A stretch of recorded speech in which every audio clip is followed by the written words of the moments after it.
ये 2018 का जो एक ग्रैंड प्लान था उसको लपेटने का हिस्सा है, या फिर ये कि अब पाकिस्तान तहरीक इंसाफ वहाँ दोबारा से हुकूमत बना पाएगी या नहीं? सरदार तनवीर रियास जो हैं वो सुप्रीम कोर्ट से रिलीफ हासिल करने में कामयाब होंगे या नहीं? लेकिन इस फैसले की या नाअहली की आप टाइमिंग को इम्पोर्टेंट समझते?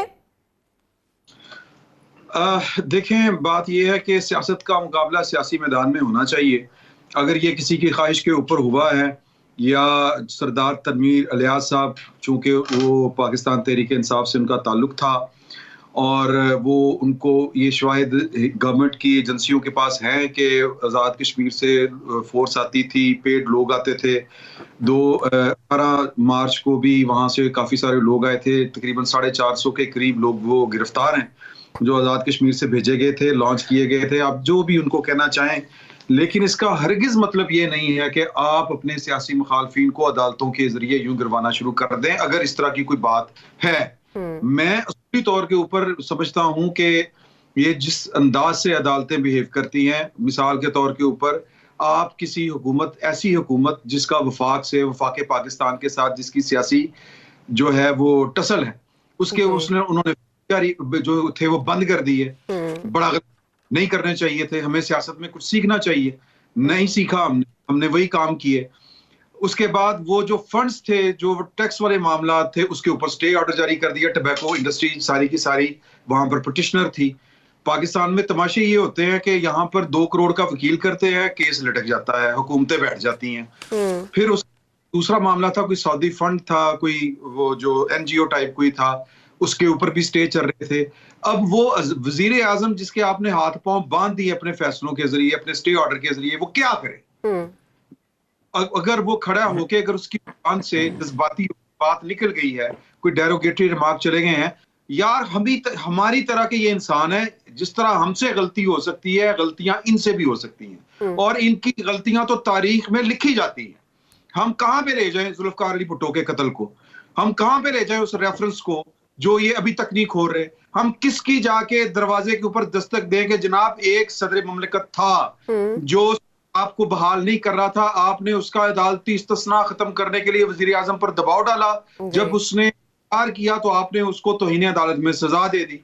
हम कहां जाए कि जी के केस होता है पनामा का, बीच में से अकामा निकल आता है। तो सियासतदानों की तरह कुछ सीखना चाहिए हमारी अदलिया को भी, और उनको जो है अब कोई राज नहीं रहा। किरदार सारे खुल के सामने आ चुके हैं कि आपको अगर कोई पसंद आ गया है तो आप उसको जनाब कह देंगे कि जी के तौहीन अदालत अगर उस पर लगी, उस तक तो हमारा फैसला नहीं पहुंचा होगा जी। हो सकता है ने उसको हमारा फैसला ना बताया हो।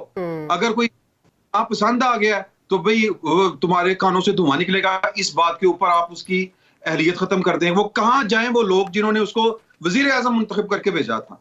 तो ये पाकिस्तान नहीं चल सकता, पैरेलल गवर्नमेंट नहीं चल सकती, रियासतें नहीं चल सकती। वो रियासत चाहे हमारी सिक्योरिटी वालों की हो या चाहे वो हमारी अदालतों की ख्वाहिशों के ऊपर मबनी जो चीजें चल रही हैं वो हो, तो इस तरह काम नहीं चल सकते, इस तरह रियासतें नहीं चल सकती। सॉरी टू से, उनको बड़ा शौक है कि जी अदालतें आजाद, उनको फिर का भी कुछ करैक्टर भी देख लेने चाहिए कि वो जज किस तरह फैसले करते हैं और फिर तारीख उन पर किस तरह फैसला देती है अपना।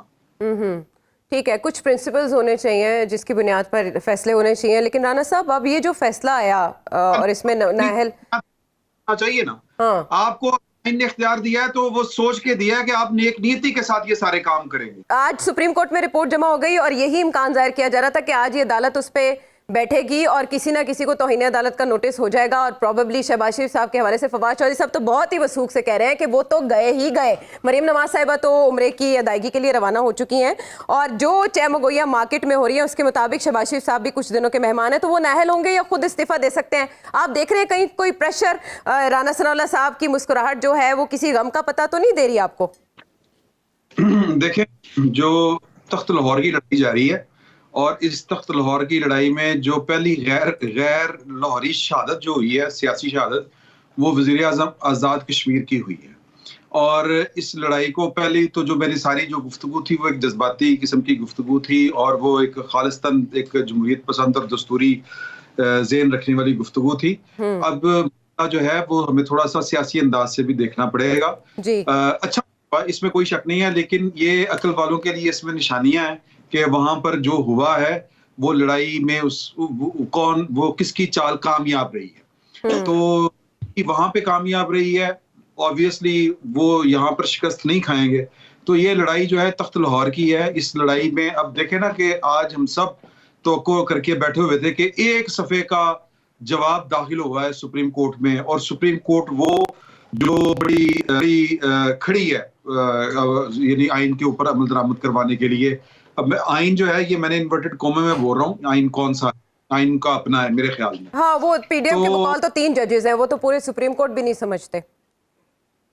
जी, मैं भी ये बदकिस्मती समझे कि मैं भी यही समझता हूँ, मेरा भी यही ख्याल है। तो मतलब कह ले कि आज वो फैसला कोई नहीं आया, कोई हिलजुल नहीं हुई। कल काजी साहब के खिलाफ जो क्यूरेटिव क्या उसको कहते हैं, क्यूरेटिव रिव्यू जी, क्यूरेटिव रिव्यू, वो उसकी भी समाअत हो गई, फैसला उसका भी नहीं आया। तो हो सकता है कि इस लड़ाई में किस पल्ला कोई पता नहीं किसका भारी पड़ जाए, लेकिन हो ये लड़ाई रही है। और इस लड़ाई में ना कहीं पर कोई आइन है, ना कहीं पर कोई कानून है, ना कोई अखलाकियात है। वो किसी ने कहा था कि जो पावर जो होती है ना, पावर पॉलिटिक्स के अंदर अखलाकियात नाम का कोई हथियार जो है वो कारगर साबित नहीं होता। तो यहाँ पर देख लें, आपने आजाद कश्मीर का वज़ीर आज़म ढेर कर दिया, कोई अखलाकियात देखी है आपने? कोई अखलाकियात नहीं है। तो यहाँ पर भी कोई अखलाकियात नहीं देखी जाएगी। मरियम जा रही हैं उधर अपना उम्रे के ऊपर, सुना था कि हाँ जी, शहबाज शरीफ साहब ने भी जाना है, बड़े इत्मीनान के साथ बैठे हुए हैं, यूं लग रहा है कि इनके घर पूरे हैं।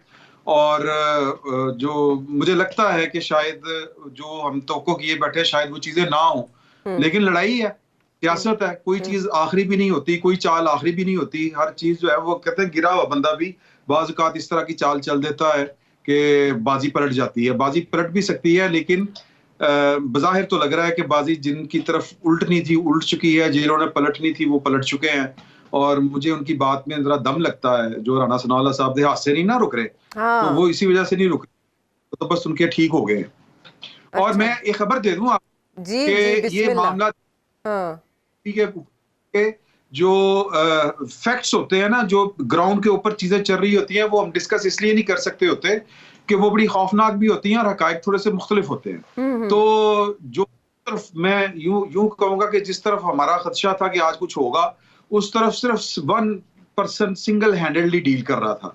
तो अब उसको नाकामी के बाद, क्योंकि वो उसके साथ हाथ हो गया कि उसको कहा गया था कि ये नहीं ये होगा, तो अब उसको साइड पे कर दिया गया है, अब चार्ज किसी और के पास है।